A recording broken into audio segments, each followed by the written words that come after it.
Okay, in this video I'm going to show you the answers to the activity, but before I do that I'm going to actually work one out with you just so you can see how you actually work these out. Now to help, what I've got here is a copy of the periodic table. If I just put this down a little bit so you can see both, okay?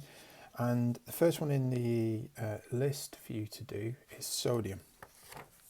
So if I find sodium on the periodic table, I can see here it's in group 1, and it tells me that sodium has got an atomic number, proton number of 11. So therefore there are 11 protons.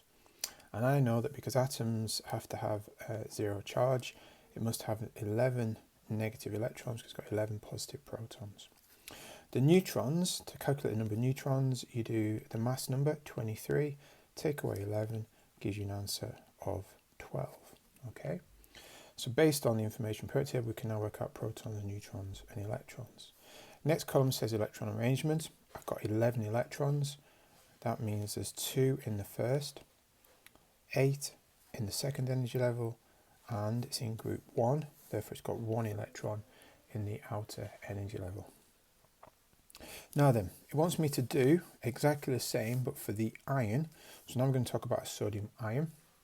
So sodium ion will still have 11 protons and it will still have 12 neutrons. They don't change, but electrons will change because this electron arrangement is not stable.